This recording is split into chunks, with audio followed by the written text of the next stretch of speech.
엘리사의 나머지 두 가지 이적은 먹을 것과 관련이 있습니다.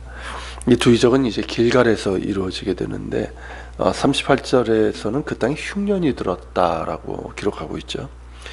이 길갈은 여리고 북쪽에 있는 성읍이고요. 그 지역은 강우량이 많지 않습니다. 다만 이제 샘들이 있어서 그것에 의존해서 이제 농사도 짓곤 했습니다. 길갈에 있는 이 요단 지구대, 성경에서 이제 요단 골짜기라고 하는데, 여기에 있는 샘들은 대개 이제 산지에서 내린 빗물이 이제 지하수가 되어서 지표면이 약한 곳에서 이렇게 솟아나는 것들입니다. 그렇기 때문에 그 땅에 흉년이 들었다는 것은 비단 길갈 지역만이 아니라 산지까지 가뭄이 들었다는 것을 의미합니다. 그렇기 때문에 이 길갈에 있는 요단 지구대는 이 강우량이 적은 건조한 지역이기 때문에 샘물조차 말라버리면 농사를 지을 수가 없죠. 그러니까 먹을 것이 부족하게 되고, 특히 가난한 백성들은 이 굶주림의 고통을 겪을 수밖에 없습니다. 본문에 기록된 선지자의 제자들의 형편을 보면 이들은 가난했고, 그런 까닭에 스승인 엘리사가 왔어도 먹을 만한 것을 내어 놓을 수가 없었습니다. 그런 가운데 엘리사는 그들의 배고픔을 해결해 주기 위해서 자기 사환에게 큰 솥을 걸고 국을 끓이라고 명합니다. 여기서 우리는 제자들을 가르치는 스승일 뿐만 아니라 그들의 굶주림 배를 걱정하는 아비의 심정을 가진 엘리사를 보게 됩니다. 마치 예수님께서 갈릴리 호수로 가셔서 밤새도록 수고했지만 한 마리도 잡지 못했던 제자들을 위해서 손수 아침 식사를 마련해서 그들의 굶주림을 해결해 주신 것과 같은 그런 장면이죠. 주님께서는 우리의 육체적인 필요도 아시고 또 긍휼히 여기십니다. 그런 까닭에 하나님의 사람은 사람에 대한 긍휼히 여기는 마음과 그의 형편을 살피고 돕고자 하는 배려가 있습니다. 그것이 곧 형제사랑이고 이웃사랑인 것이죠. 자, 엘리사의 명대로 국을 끓여보지만 정작 그 안에 넣을 만한 재료가 별로 없습니다. 흉년이 들어서 또 사람이 100명이나 되는데 이 사람들이 먹을 만한 재료를 구하기가 어려운 것이죠. 이에 제자 중에 한 사람이 채소를 캐러 들에 나갔고 들포도 넝쿨을 만나서 그곳에서 들호박을 따서 가지고 왔다라고 했어요. 일단 이 사람이 채소를 캐러 갔지만 쓸만한 것이 없어서 이리저리 돌아보다가 그 주변에 자생하는 이 들포도 넝쿨을 만나서 그것을 캐온 겁니다.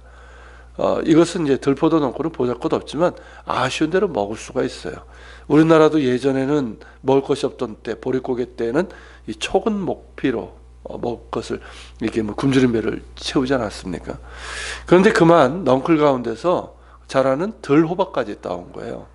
이 사람은 자신이 따온 들포도와 이 들호박을 썰어서 국 끓이는 솥에 넣었습니다.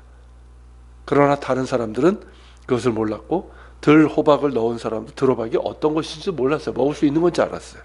국을 끓이고 있었던 엘리사의 사환, 이 게하시도 들호박이 어떤 식물인지 몰랐습니다.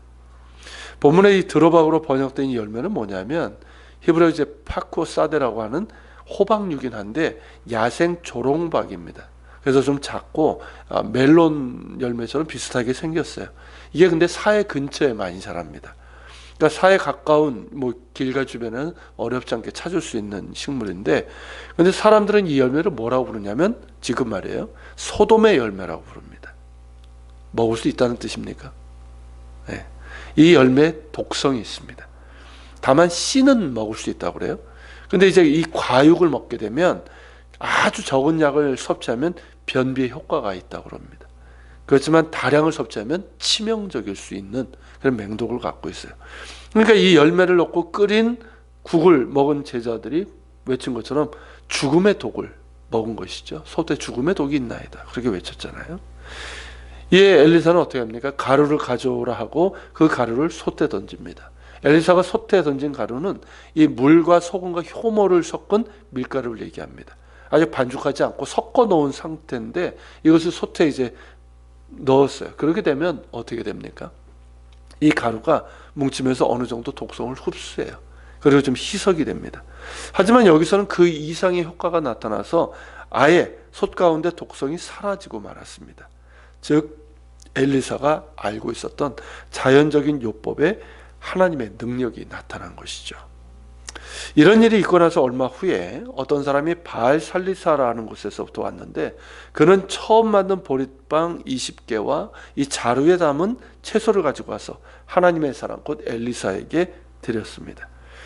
바알 살리사는 어디냐면 에브라임 지파에 있는 성읍이에요. 본래 이름이 살리사고 세겜에서 남서쪽으로 한 32km쯤 되는 곳에 있는데, 그런데 여기 살리사를 바알 살리사라고 부르고 있습니다. 그 이유가 뭘까요? 원래 이름이 살리사예요. 예, 바알 신전이 거기 있었기 때문입니다. 그렇다면 이 사람은 처음 거둔 곡식으로 만든 빵을 바알에게 드리지 않고 하나님께 드리고자 한 거예요. 당시 북왕국이 바알 숭배로 만연하던 것을 우리가 알고 있지 않습니까? 그렇다면 이 사람의 행동은 굉장히 의미 있고 대단한 행동을 보여준 믿음의 사람이라는 것을 알 수가 있습니다. 그리고 본래 처음 거둔 곡식이나 그것으로 만든 빵이나 과자 이런 것들은 제사장을 통해서 하나님께 드리잖아요. 그런데 이 사람은 이것을 선지자인 엘리사에게 바쳤습니다. 이것을 우리가 두 가지 측면에서 볼 수 있는데요. 우선은 당시 북왕국의 경우 제사장들이 있긴 했지만 바알 숭배 혼합 종교였잖아요. 그러니까 이 제사장에게 가져간들 그것이 곧 하나님께 드리는 것이 된다는 보장이 없어요. 그리고 본문에 기록되어 있지 않지만 하나님께서 그에게 감동을 주셔서 지금 굶주림으로 인해서 고통을 겪고 있는 엘리사와 그의 제자들에게 가져다 주라 하신 것으로 충분히 우리가 생각할 수가 있습니다. 앞서 본 것처럼 하나님께서는 당신의 사람들의 형편을 살피시고 그 필요를 공급해 주시는 긍휼의 하나님이십니다. 자, 엘리사는 보리빵과 채소를 받아서 사환에게 제자들에게 줘 먹게 하라고 명합니다. 그러니까 자신을 챙기지 않고 돌보지 않고 제자들의 궁핍을 먼저 챙기는 아비와 같은 마음이라고 할 수 있죠. 그러나 사환 게하시는 보리빵 20개와 이 한 자루의 채소를 가지고 어떻게 100명이나 되는 이 사람들을 먹일 수 있냐고 하소연을 합니다. 그러자 엘리사는 그것을 무리에게 나누어줘 먹게 하라고 하면서 하나님께서 말씀하시기를 그들이 먹고 남으리라 하셨음을 알려줍니다. 그리고 실제로 사환이 그것을 그들 앞에 주었을 때 하나님께서 말씀하신 대로 그들이 먹고도 남았습니다.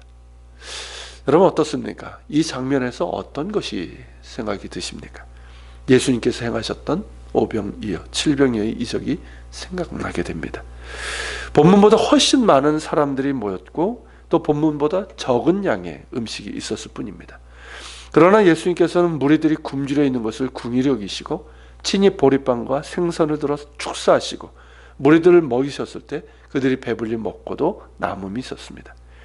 엘리사를 통해서 당신의 사람들을 먹이신 주님께서는 친히 당신에게 모여든 사람들을 먹이신 것이죠.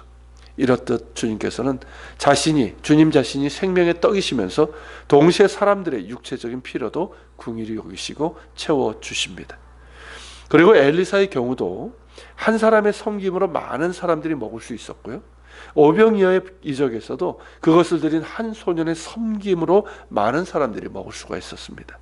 즉 우리의 작은 것이 다른 사람들을 위한 긍휼의 마음으로 주님께 드려지는 섬김이 될 때 거기에는 주님의 은혜와 축복이 함께 하게 됩니다. 나눔과 섬김이 있는 그곳에 오병이어의 축복이 있는 것이죠. 같이 기도하겠습니다. 오늘 말씀을 기억하면서 기도합시다. 주님, 엘리사의 두 가지 이적을 우리가 보면서 참으로 당신의 사람들, 당신을 믿고 따르는 이들을 긍휼히 여기시고 그들의 필요를 채워주시는 주님의 사랑을 우리가 보게 됩니다. 주님, 늘 그러한 주님을 우리가 신뢰하며 또 구하게 하시고 또 주님, 어느 한 사람이 정말 주님께 드리는 마음으로 엘리사에게 주었을 때 그것이 100명이나 넘는 사람들이 먹고도 남음이 되었고 오병이어 역시 수많은 사람들이 먹고도 남음이 되었던 것처럼 하나님, 우리가 다른 사람들을 긍휼히 여기며 섬기는 그것이 정말 주님께 드리는 것이 되고 또 주님께서 주시는 놀라운 은혜와 축복, 곧 오병이어의 축복이 될 수 있도록 하나님 우리의 섬김 가운데도 함께하여 주시옵소서. 우리 같이 기도하며 주님 앞에 나아갑시다.